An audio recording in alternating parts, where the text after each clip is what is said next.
আসসালামু আলাইকুম রহমতুল্লাহ। সুপ্রিয় শিক্ষার্থীরা এবং যারা দেখছেন, আমরা আজকে দুটি গ্যাসের সূত্র নিয়ে আলোচনা করার চেষ্টা করব। একটি হচ্ছে চার্লসের সূত্র, আরেকটি হচ্ছে গে-লুসাকের চাপের সূত্র। আমি বোর্ডে চার্লসের সূত্রের সাথে সম্পর্কিত বেশ কিছু কনসেপ্ট অলরেডি লিখে রেখেছি। তো আমরা এই কনসেপ্টের সাথে ম্যাচ করিয়ে আমরা এই দুটি সূত্র নিয়ে আজকে বক্তব্য দেওয়ার চেষ্টা করব ইনশাআল্লাহ। চার্লস বিজ্ঞানী গ্যাসের চাপ এবং ভরকে স্থির রাখার পর, অর্থাৎ নির্দিষ্ট পরিমাণ গ্যাস নির্দিষ্ট চাপে রাখার পর তার তাপমাত্রা এবং আয়তনের মধ্যে কী ধরনের সম্পর্ক স্থাপন করা যায় সেটি নিয়ে কথা বলেছেন। তার মানে এখানে তাপমাত্রা এবং আয়তন ভি এবং টি এর সাথে উনি সম্পর্ক স্থাপন করেছেন নির্দিষ্ট পরিমাণ গ্যাসের স্থির চাপে। এখন এই সম্পর্ক স্থাপন করার ক্ষেত্রে উনি কি করেছেন সেই বিষয়টি নিয়ে আমরা একটা কনসেপ্ট বোর্ডে খেয়াল করি।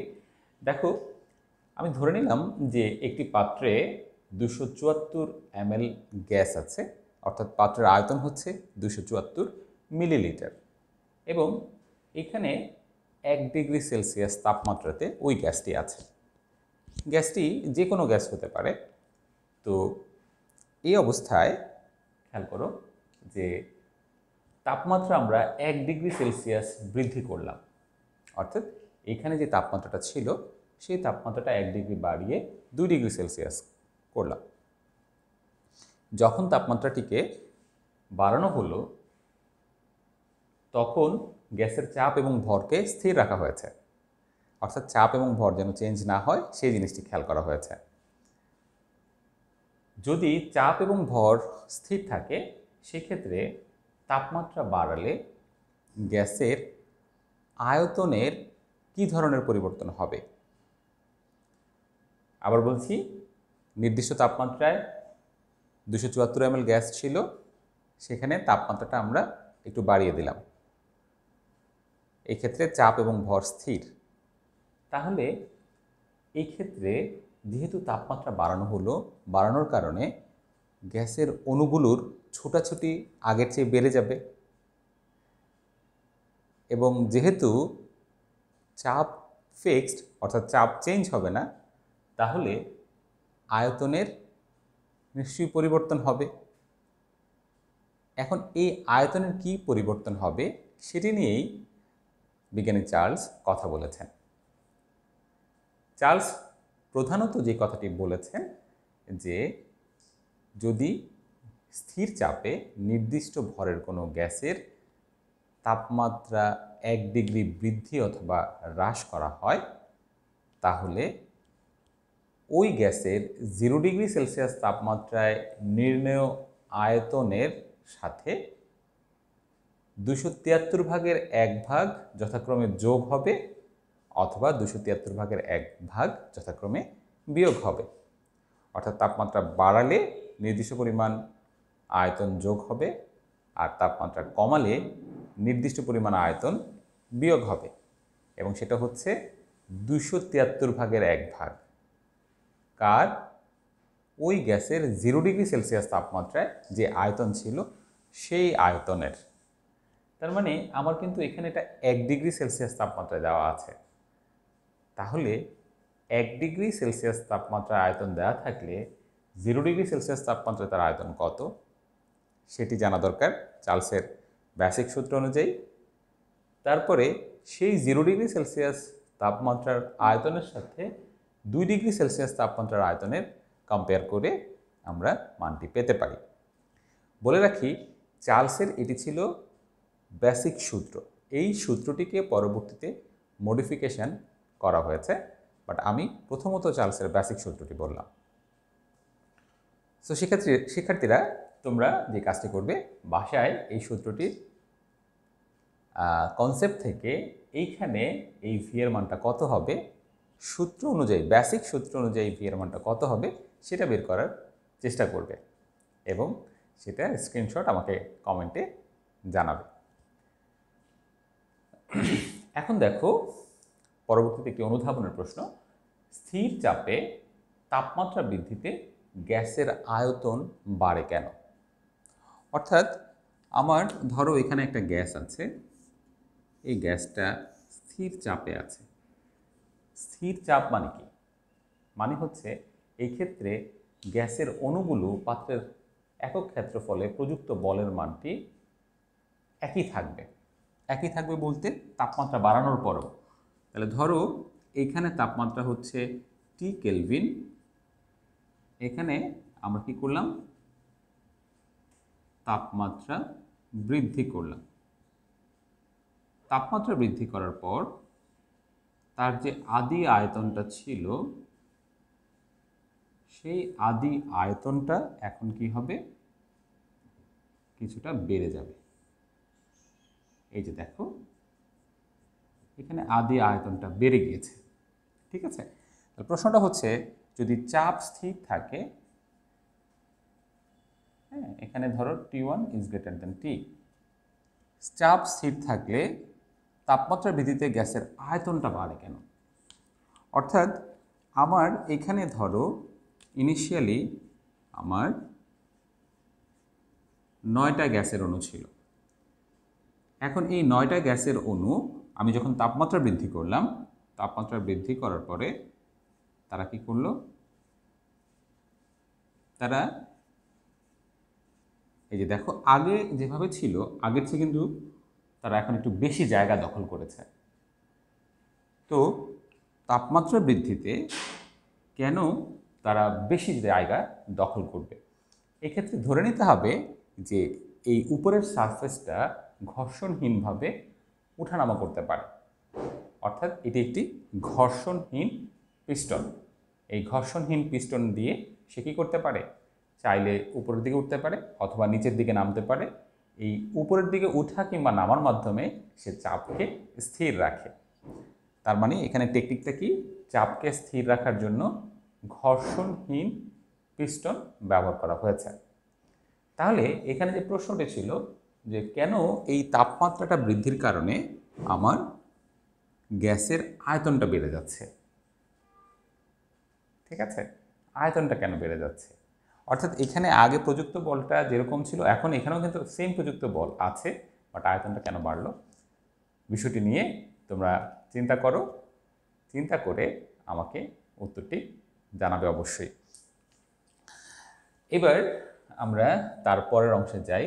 দেখো 3 নম্বর যে কোশ্চেনটা এখানে দেওয়া আছে সেখানে কি বলা আছে, এখানে 1-এর সাথে 3-এর একটা পার্থক্য আছে। 1-এর মধ্যে গ্যাসের চাপ স্থির ছিল এবং ভর, আর 3-এ হচ্ছে গ্যাসের আয়তন এবং ভর। আচ্ছা, ভরের বিষয়টা যদি প্রশ্নে অন্য কোনোভাবে বলা না থাকে তাহলে সবসময় স্থিরই থাকে। নির্দিষ্ট পরিমাণ বললে সেক্ষেত্রে তাপমাত্রা, চাপ, ঘনমাত্রা, ঘনত্ব যাই চেঞ্জ করি ভরটা তখন স্থিরই থাকে। এখন এইখানে গ্যাসের আয়তন এবং ভর স্থির, তার মানে আয়তনটা স্থির। আমার 546 মিলিমিটার অফ মার্কারিতে গ্যাস চাপ দিচ্ছে এই পাত্রের মধ্যে এবং 0 ডিগ্রি সেলসিয়াস তাপমাত্রা। তাহলে আয়তন যে কোনো কিছু ধরতে পারো, 1 লিটার, হাফ লিটার, 2 লিটার, কারণ এটা আয়তন চেঞ্জ হয় নাই। এখন আমি এখানে কি করলাম খেয়াল করো, তাপমাত্রা কমিয়ে দিলাম। তাহলে তাপমাত্রা কমিয়ে দিলে আয়তন একই থাকবে, আয়তনে কিন্তু চেঞ্জ হয় নাই। এই ক্ষেত্রে গ্যাসের চাপ কি একই রকম থাকবে?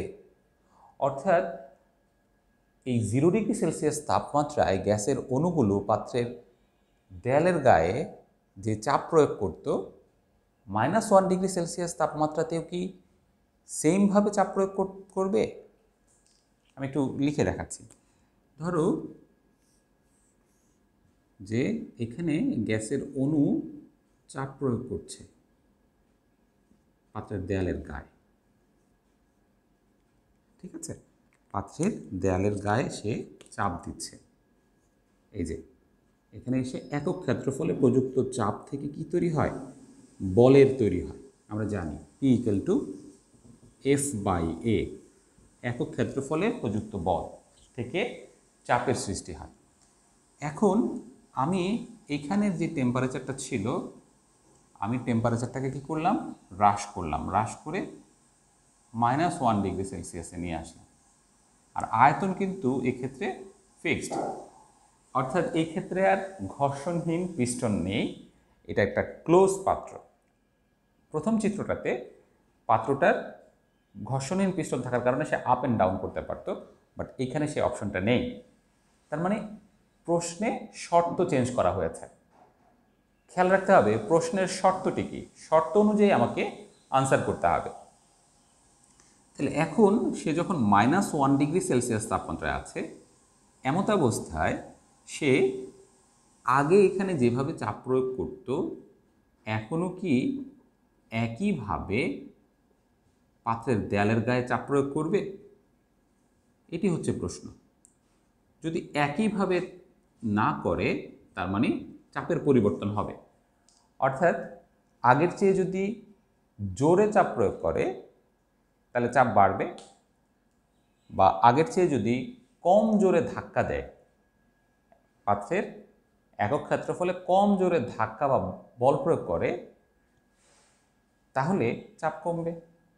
তাহলে তোমার এই ক্ষেত্রে এই 3 নম্বর প্রশ্নটির জন্য যেটা খেয়াল করতে হবে যে তাপমাত্রা কমানোর কারণে গ্যাসের অণুর ধাক্কা দেওয়ার প্রবণতা পূর্বের চেয়ে বৃদ্ধি পেয়েছে নাকি হ্রাস পেয়েছে নাকি একই আছে।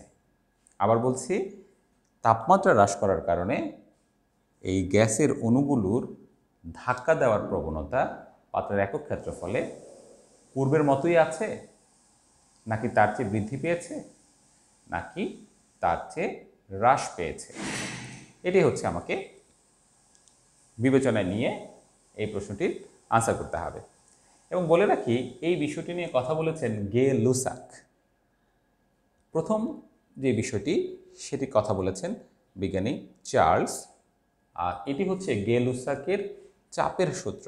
গে লুসাকের আরেকটি সূত্র আছে, গ্যাস আয়তন সূত্র, তাই গে লুসাকের সূত্র বলার সময় এখানে বলতে হবে যে এটা হচ্ছে গে লুসাকের চাপের সূত্র।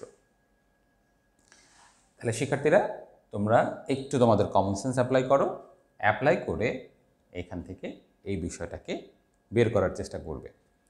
বলে রাখি যে 1 নম্বর যে চার্লসের সূত্রটা ছিল, চার্লসের বেসিক সূত্রে যেরকম কনসেপ্ট আছে, গে লুসাকের চাপের সূত্রেও একই ধরনের কনসেপ্ট দিয়ে এই সূত্রটি ডিরাইভ করা যায়, একেবারে একই রকমের কনসেপ্ট দিয়ে।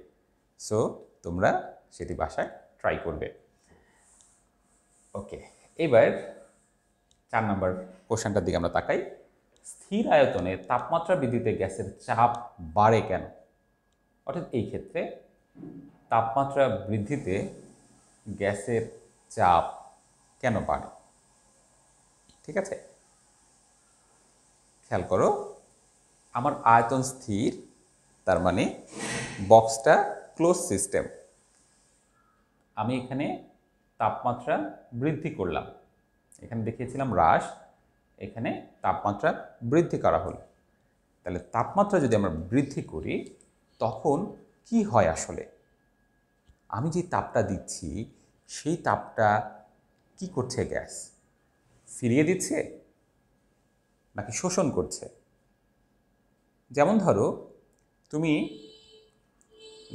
যখন প্রচণ্ড গরম কাল থাকে, গ্রীষ্মকালে প্রচণ্ড গরম পড়ে যখন, তখন তোমার অতিরিক্ত গরমে অস্থির লাগে। আবার যখন প্রচণ্ড ঠান্ডা থাকে শীতকালে, তখন কিন্তু প্রচণ্ড ঠান্ডায় তুমি গায়ের মধ্যে অনেকগুলো কাপড় দেওয়ার চেষ্টা করো। তার মানে তাপমাত্রা বৃদ্ধি কিংবা হ্রাসের সাথে হিউম্যান বডিতে এটার প্রভাবটা কি? ওই প্রভাবের সাথে এখানে কি ম্যাচ করানো যায়, কম্পেয়ার করা যায়? হিউম্যান বডি কীভাবে আচরণ করে তাপমাত্রার প্রতি, মানে তাপের প্রতি, এবং গ্যাস কিভাবে আচরণ করে, একইভাবে নাকি ভিন্নভাবে? তো এই বিষয়টি যদি বুঝতে পারো তাহলে আমার ধারণা তুমি এই প্রশ্নটির আনসার করতে পারবে। তো ঠিক আছে, বেস্ট অফ লাক। এরপরে দেখো আমাদের দৈনন্দিন জীবনের খুব কমন একটি কনসেপ্ট থেকে একটি প্রশ্ন দেওয়া হয়েছে। গ্রীষ্মকালে মোটর গাড়ির টায়ার ফোলাতে যে পরিমাণ বায়ুর প্রয়োজন, শীতকালে কি একই পরিমাণ বায়ুর প্রয়োজন? মোটর গাড়ির টায়ার তার মানে ধরো যে সেটা বাসের টায়ার হতে পারে, প্রাইভেট কারের টায়ার হতে পারে। তাহলে সেই টায়ার ফোলাতে আমার কি লাগে? বাতাস লাগে। এখন শীতকালে যেই পরিমাণ বাতাস লাগবে, ধরো একটা টায়ার ফোলাতে গরমকালে যদি 2 লিটার বাতাস লাগে একবারে টাইট করে ফোলানোর জন্য, বা ম্যাক্সিমাম 2 লিটার বাতাস দিয়ে যদি টায়ারটি ফোলানো যায়, শীতকালে কি ঠিক 2 লিটার বাতাসই লাগবে সেম টায়ারটা ফোলানোর জন্য, নাকি তার চেয়ে কম বেশি লাগবে? এটি ছিল প্রশ্নটা। ঠিক আছে, ধরো এই টায়ারটা ফোলানোর জন্য আমার এখানে আছে কি, এখানে আমার বায়ু আছে। হ্যাঁ, এই যে টায়ারের ভিতরে যে বাতাসটা, এই বাতাসের পরিমাণটা কি একই লাগবে কিনা, সেম পরিমাণ সর্বোচ্চ ফোলানোর জন্য। তাহলে এখানে শীত কিংবা গ্রীষ্মের সাথে টায়ারের সম্পর্কটা কোথায়? তার মানে শীতকালে টেম্পারেচার কম, গ্রীষ্মকালে টেম্পারেচার বেশি। তাহলে টেম্পারেচার কম কিংবা বেশির সাথে গ্যাসের আচরণগত পার্থক্য থাকতে পারে, বা নিশ্চয়ই আছে। বায়ুমণ্ডলে যে নাইট্রোজেন অক্সিজেন গ্যাস আছে, সেই গ্যাসগুলোর তাপমাত্রা ক্রম বৃদ্ধির সাথে আচরণগত পার্থক্য থাকতে পারে। সেই আচরণগত পার্থক্যটা কি হতে পারে? তার আয়তনগত পার্থক্য হতে পারে, তার গতিশক্তিগত পার্থক্য হতে পারে। তাহলে এই কনসেপ্টগুলোকে একত্রিত করে আমাকে ব্যাখ্যা দিতে হবে যে শীতকালে এবং গরমকালে একটি একই টায়ারকে সর্বোচ্চ ফোলাতে সেম পরিমাণ বাতাস প্রয়োজন হয় কিনা। দেখো, খুবই মজার জিনিস। আমি চাচ্ছি তোমরা এগুলো চিন্তা করো। চিন্তা করাটাই হচ্ছে বিজ্ঞানের সবচেয়ে বড় সৌন্দর্য। আচ্ছা, এরপরে দেখো, চার্লসের সূত্র থেকে আয়তন এবং তাপমাত্রার মাঝে সম্পর্ক দেখাও। আমরা চার্লসের যে সূত্রটা, বেসিক যে সূত্রটা ছিল, সেই সূত্রটা কিন্তু একটু জটিল। হ্যাঁ, সেটা আমরা এভাবে লিখি, ভিটি equal to V0 plus V0 এর T/273, এভাবে আমরা লিখি। অর্থাৎ যে কোনো একটি গ্যাস T ডিগ্রি সেলসিয়াস তাপমাত্রা তার আয়তন 0 ডিগ্রি সেলসিয়াস তাপমাত্রায় নির্ণীত আয়তনের কতটুকু হবে, সেটি হচ্ছে যে 0 ডিগ্রি সেলসিয়াস তাপমাত্রা তার যে আয়তন থাকে, সেই আয়তনের T/273 অংশ পরিবর্তন ঘটবে। এক্ষেত্রে যদি এই টি এর মানটা ধনাত্মক হয়, তাহলে এখানে ধনাত্মক হবে। তাহলে এটা যদি ধনাত্মক হয়, তার মানে এখানে কি একটা মান যোগ হবে। আমি যদি এটাকে আরেকটু সরলীকরণ করি, তাহলে V0 plus V0 into T/273, তাহলে 1/T/273। এখন দেখো, এই মানটি যদি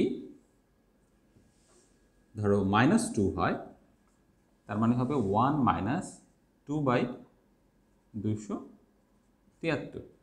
আবার এই মানটি যদি +2 হয়, তাহলে হবে 1 + 2/273। তার মানে দেখা যাচ্ছে যে 0 ডিগ্রির চেয়ে যদি ঋণাত্মক তাপমাত্রার দিকে যায়, তাহলে তার আদি আয়তন থেকে একটা অংশ, এই অংশটা মাইনাস হবে। দেখো, 1 থেকে যখন এই অংশটা মাইনাস হবে, তখন এই মানটা কিন্তু দশমিকে চলে আসবে, এবং সেই দশমিক মানটা 1-এর চেয়ে ছোট হবে, এই একটুক মান, রাইট? কারণ এখানে আমরা কি করছি, আমরা এখানে 1 থেকে বিয়োগ দিচ্ছি। তাহলে এটা হচ্ছে এই একটুক মান হবে <1। আবার আমি যদি সেটা 0 ডিগ্রির চেয়ে বেশি হয়, তাহলে একটুক মান হবে <1। তাহলে <1 মানে কি? তার মানে সেই মানটা 2 ডিগ্রি সেলসিয়াস তাপমাত্রায় নির্ণয় আয়তনটা আমার আদি 0 ডিগ্রি তাপমাত্রা নির্ণয় আয়তনের চেয়ে বড় হবে, ঠিক আছে? আর এক্ষেত্রে এটা ছোট হবে। সো এটা ছিল চার্লসের বেসিক সূত্রটা। তাহলে এই বেসিক সূত্রটা থেকে আমরা খুব সহজভাবে ভি এবং টি এর মধ্যে সম্পর্ক স্থাপন করতে পারি কিনা।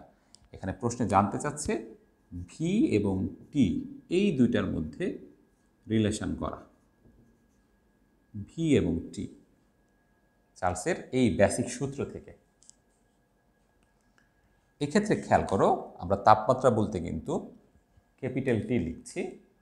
ক্যাপিটাল টি মানে হচ্ছে কেলভিন স্কেলের তাপমাত্রা। এক্ষেত্রে আমাকে কি করতে হবে? সেলসিয়াসের সাথে 273 যোগ করতে হবে। এখন কেলভিন স্কেলের তাপমাত্রাটা আমি এখানে কোথা থেকে আনব? আমার তো এখানে যেই টিটা লেখা আছে এই টিটা কিন্তু সেলসিয়াস স্কেলের তাপমাত্রা। তাহলে আমরা চার্লসের সূত্রের মধ্যে সাধারণত বড় হাতের ভি বা আয়তনের সাথে যেই কেলভিন স্কেলের তাপমাত্রা সম্পর্ক করি সেটা কিন্তু এই সূত্র থেকে, যেখানে সেলসিয়াসে তাপমাত্রাটা ছিল। তাহলে তোমরা বাসায় ট্রাই করবে কিভাবে এটি সম্ভব, কিভাবে কেলভিনের তাপমাত্রা এবং আয়তনের মধ্যে সম্পর্ক স্থাপন করা যায়।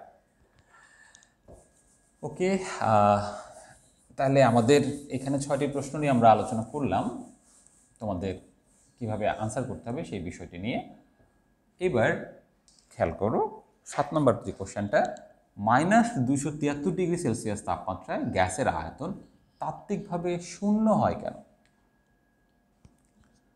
-273 ডিগ্রি তাপমাত্রা অর্থাৎ আমরা জানি যে একটি গ্যাস যে কোনো তাপমাত্রায় থাকতে পারে মানে হচ্ছে তার একটি মানে আয়তন থাকবে। ধরো আমি 0 ডিগ্রিতে একটি গ্যাস রাখতে পারি, 0 ডিগ্রিতে সে গ্যাসীয় অবস্থায় থাকতে পারে, -20 ডিগ্রিতে সে গ্যাসীয় অবস্থায় থাকতে পারে। সে হয়তো অনেক তাপমাত্রা কমালে সে কী হবে? তরল হবে, কারণ তখন অণুগুলো কাছে চলে আসবে। আমি যদি আরও তাপমাত্রা কমাই তাহলে সে হয়তো সলিড হবে। কিন্তু এখানে বলা হচ্ছে যে স্পেসিফিকভাবে -273 ডিগ্রি এই তাপমাত্রায় গেলে গ্যাসের আয়তন থিওরিটিক্যালি, তাত্ত্বিকভাবে বলতে থিওরিটিক্যালি, অর্থাৎ আমরা থিওরি থেকে এটা প্রমাণ করতে পারি যেটা 0 হয়ে যাচ্ছে। এখন সে কেন 0 হয়ে যাচ্ছে? এটি ছিল প্রশ্নটি। এই প্রশ্নটি আনসার করার জন্য আমাকে চার্লসের যে বেসিক সূত্রটি আছে সেই বেসিক সূত্রটির সহায়তা নিতে হবে। সেই বেসিক সূত্রটির সহায়তা নিলে, দ্যাট ইজ এটি সহায়তা নিলে আমরা কিন্তু যেহেতু তাত্ত্বিকভাবে বলা আছে সেই তত্ত্বটার থেকে নিয়ে আসতে পারবো যে কেন এটি শূন্য হয়। আমি ক্লু দিয়ে দিলাম, তোমাদের কাজ হচ্ছে সেই ক্লু অনুযায়ী কাজ করা। এটার ক্লু হচ্ছে এই সূত্রটি। 8 নম্বরে, বাস্তবে কোনো গ্যাসের আয়তন কি শূন্য হওয়া সম্ভব? একটু চিন্তা করো, গ্যাসের আয়তন শূন্য, এটি কি সম্ভব? বাস্তবে থিওরিটিক্যালি আমরা বলছি। শূন্য মানে কি? শূন্য মানে তো নাই। আমি যদি বলি যে কোনো একটি পদার্থ তার আয়তন নাই, ইজ ইট পসিবল? আনসার দিতে অবশ্যই। 9 নম্বরে, কেলভিন স্কেলে তাপমাত্রার মানের সাথে 273 যোগ করলে সেলসিয়াস স্কেলের মান কেন পাওয়া যায়? আমরা সবসময় বলি যে যেমন 1 ডিগ্রি সেলসিয়াস মানে 274 কেলভিন, তাহলে 1 ডিগ্রির সাথে 273 যোগ করে আমরা কেলভিনের তাপমাত্রাটা পেয়ে থাকি। 0 ডিগ্রি সেলসিয়াস মানে 273 কেলভিন। তাহলে প্রশ্নটি হচ্ছে কেন আমরা 273 যোগ করব? এই যে এখানে যে কথাটি বলা হয় যে 273 যোগ করা, কেন এই মানটি 200 কেন হলো না? এই মানটি কেন 100 হলো না? আমাকে কেন এই ক্ষেত্রে 273 যোগ করতে হবে? এই 273-এর কনসেপ্টটি কোথা থেকে আসলো? কে সর্বপ্রথম এই কনসেপ্টটিকে নিয়ে এসেছিলেন এবং কার কনসেপ্টের কারণে কেলভিন স্কেলের তাপমাত্রাটি এসেছে? সেই বিষয়টি নিয়ে আমরা এতক্ষণ যে আলোচনা করেছি তার মধ্যে কিন্তু ক্লু দেওয়া আছে।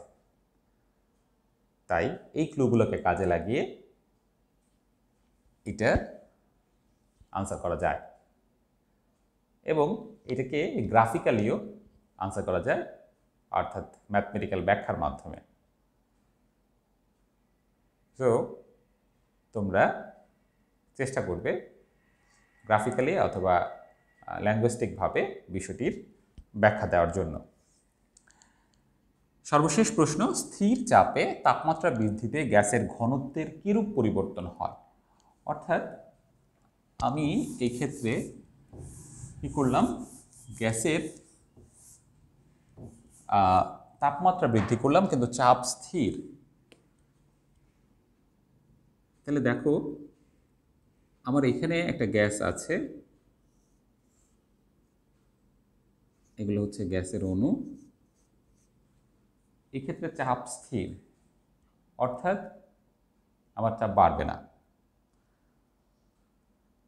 এখন তাপমাত্রা যদি বৃদ্ধি করি তাহলে ঘনত্ব মানে তো বুঝো জিনিসটা কত ঘন, অর্থাৎ এগুলো কি কাছাকাছি বেশি না দূরে দূরে আছে, তার সাথে ঘনত্বের একটা সম্পর্ক আছে।